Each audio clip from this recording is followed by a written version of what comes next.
colored, but the hues in our hair complement one another. I'd sell my own bones for sapphire stone. Switching sides.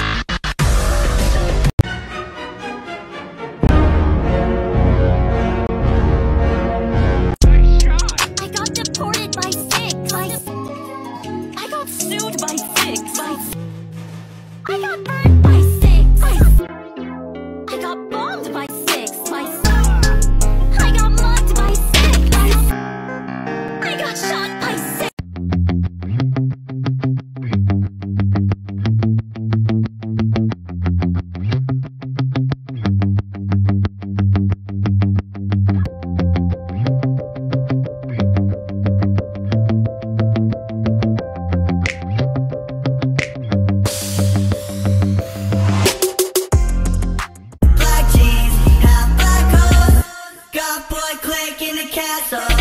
In high school, I was a loner, I was a reject, I was a poser. Yes, Robert. What do you want now? More money, a check, a car, my soul? Oh, I'm a star! Please, I'm a star! I'm me again. Feels like it's been years. Guess who's getting braids for the first time? By the way, people always ask me about my skincare, and I'm using the Glow Recipe Nice on my dewdrops. I've had my sew-in for a little over a month at this point, and while I could keep it for another 2 months, I want braids. You've probably noticed, but all of this is leave out. Next up, I'm going with the Allies of Skin Probiotic Mist. The reason I have so much leave out is because right before I got the sew-in, I had just had a hairline surgery. So my hairstylist and I decided to put my sew-in further back so that it doesn't add more pressure to my new hairline surgery. At this point, it's been about 3 months since I got that surgery, which means that I am now clear to do anything with my hair. I'm going in with the Urban Decay Quickie Concealer. There's a part of Paris called Little Africa that has a whole bunch of braiding shops, and I'm so excited because I've never gotten braids. Since this is my first time getting braids, I think this calls for something special like goddess braids. Next up, we're using e.l.f. Halo Glow Liquid Filter. If you want an inexpensive bronzer, I would highly recommend it. It's like $14 for the bottle. It is huge. I've literally had it for months and I'm nowhere near done. e.l.f. also has a really affordable contour one that I highly recommend. I'm just setting my face with a Kimchi Puff Puff Pass powder. By the way, I think all of these things are available on TikTok Shop, but I have no idea how to use it, so it may or may not be linked right down there. I've never had braids before and I've never had a sew-in taken down, so this is gonna be a lot of firsts in one day. Anyways, we're gonna finish up the makeup with the all-nighter setting spray from Urban Decay, and hopefully next time you see me, I have a nice new set of beautiful braids. Bye!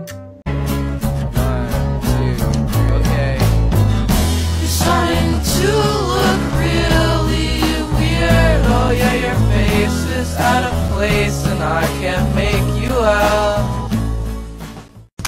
Computer, how do I put the Joker in the Phantom Zone? Quickest route, no freeways. Computer, do you hear me?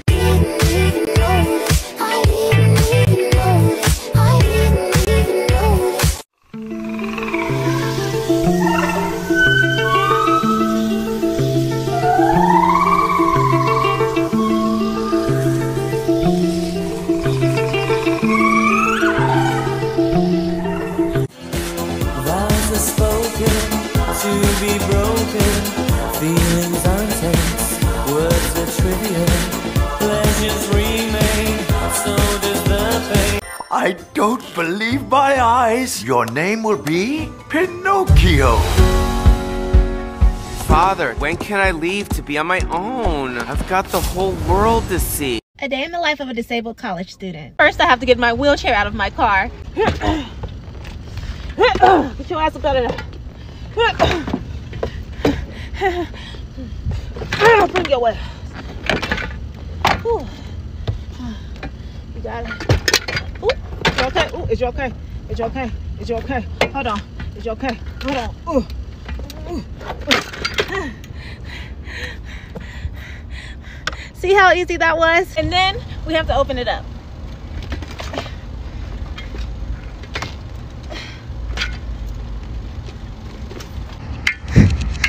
Lock it into place. And I go ticket boy, and I hope you don't give me a ticket because I'm not supposed to be parked right here, but everything else is barred as fucking I cannot do it. All right, now the wheelchair is ready to go. This parking lot is not accessible at all. I'm about to move these cones.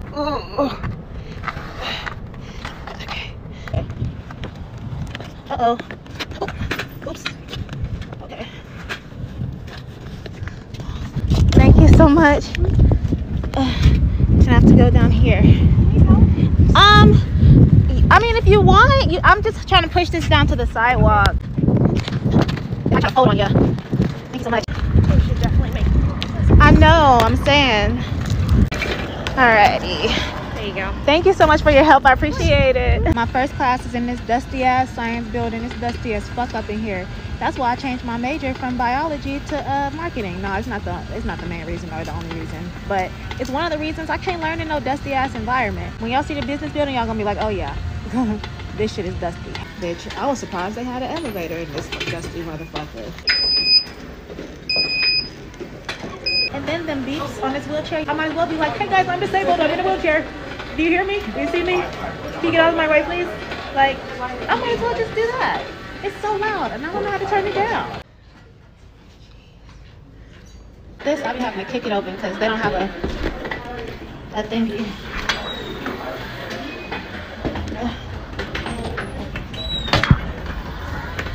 How hard would it have been for her to just hold the door open?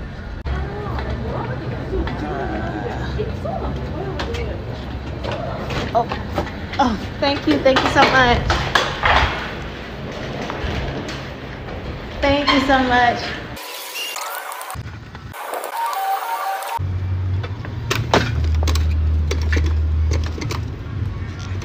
One door opened, the other one didn't. Typical. So now I have to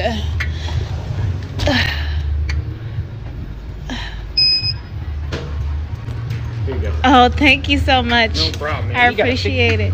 They do. I'm gonna go talk to them about it. Yeah. Oh. If you hit that button, it'll open. That one will open. There you go. Thank you so much. No problem. Isn't that other building dusty as fuck compared to this?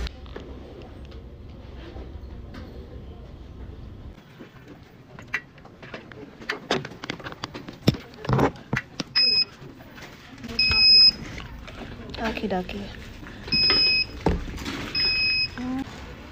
Aren't you in one of my classes? Yeah. Now I have to go back to my car, which is really, really far. No ticket. Fantastic. I love you, ticket boy. Or should I call you no ticket boy? This is actually really hard. It makes me really sad. I gotta move my car because I can't get my wheelchair in. It's shit popping off my wheelchair and shit. Huh. Whatever, bro. All right, now part two. I mean, attempt two. I got it in there. This fucking popped up. Fuck! And I'm about to pee on myself. Nah, you gonna close. Yeah, you gonna close. As you can see, the accessibility is not super great. Some of the doors don't open. Parking is fucking ass. There aren't enough shortcuts to get places, so it takes super long to get anywhere. This is the life of being disabled. We live in a world where accommodations aren't really made for us, and if they are, it's just a little, here you go, here, just take that. We did that, now take that, and you just be grateful for that. And if the world would become more adaptive and accessible, we wouldn't feel as disabled. Disabled people are oftentimes a second thought, just aren't taken into consideration with the things we have to deal with sometimes. But I am excited to let you guys know I made some great connections when I went to San Antonio, and I will be at Accessibility Fest. It's in San Antonio on October 7th at 9 a.m. So if you can come out, it would be great.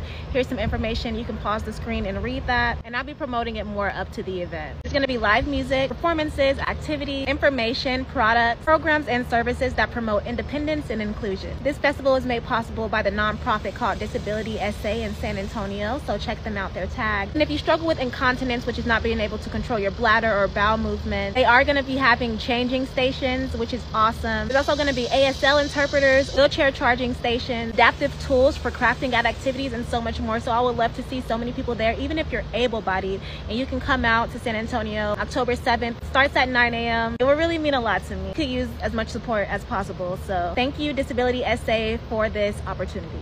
I bought a leash for my toddler, and this is the first walk we're taking using it. She is a runner, and it's like every time we go outside, she's running into the road, she's going up to neighbors' doors. At first, she didn't notice it. I was trying to keep tons of slack in the leash when she was walking the right way. Here's the first time she realizes she's wearing the harness. She's like, okay, cool, but I don't think that affects my mobility. However, she then started testing the limits of the leash and was extremely annoyed to be redirected. Yeah, you got some silverware, but really, are you eating though? Are you eating though? Nigga, are you eating though? Breakfast, lunch, and dinner. When I get home, I'm gonna bury you in my favorite hole. But if you're too drunk, and the music is right, she might let you stay.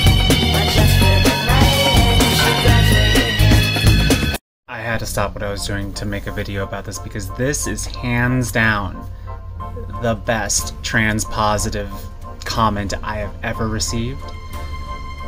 And it's hysterical, and I wanted everyone to see this and to give you praise because, oh my god, I sat here and cackled for like 10 minutes. Like, everybody take a note, take a note, take a note. This is perfect. Perfect.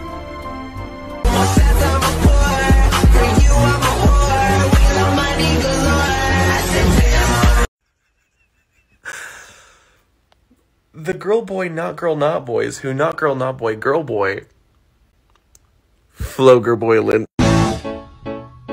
Here we go, now 1. Nothing wrong with me. 2. Nothing wrong with me. 3. Nothing wrong with me. 4. Nothing wrong with me. 1. Something's got to give. 2. Something's got to give. I hope I never get sober.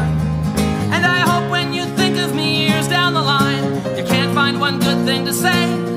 And I'd hope that if I found the strength to walk out, you'd stay the hell out of my way. I am drowning. So you might have seen that transphobes are having a completely normal one by boycotting Costa. The reason they're boycotting Costa is because a trans man featured in a mural on the side of a van over a year ago at a Pride event and they've only just clocked it and decided to get upset. These people are allowed to use scissors unsupervised. Yeah, it's got them very angry because Lord knows there aren't bigger issues going on in the UK, so they've decided to have a little boycott of Costa. I mean, just look at the responses to Costa's tweets. The levels of unhinged are off the scale. Do TERFs honestly think that Costa offers you top surgery? The baristas there can make you a flat white and give you a double mastectomy whilst you're waiting, which if they can, is pretty impressive, because making a flat white is harder than it looks. And also what's funny is that these people are so blinded by their bigotry that they're lunching at a place like M&S, which serves Costa food. Clearly someone doesn't understand how a boycott works because what they're doing entirely defeats the point of their boycott, and I don't own enough sock puppets to explain to these people how batshit they look. I don't even own any sock puppets, I just want to make that very clear. Also, remember this sandwich that M&S released a few years back, the LGBT? I'm pretty sure that pissed them off, but then what hasn't? The whole changing room fiasco a few years back with M&S after a Tory peer made some false claims. I'm pretty sure M&S got boycotted by the same people, and yet here they are. Transphobia rots your brain and it makes you look clapped. Transphobes have got to drop the whole genuine and legitimate concern stuff because we can see right through it. Their rhetoric is about not wanting to see trans people in public life or any acknowledgement of their existence. In other words, their eradication. It might be difficult for transphobes to comprehend this, but please bear with me. You're no different from the people who lose their minds over an advert featuring a black family at Christmas time. At the end of the day, you are all nasty, reactionary little bigots who need to take a long, hard look at yourselves and figure out where you went wrong. I like to dissect girls. Did you know I'm utterly insane?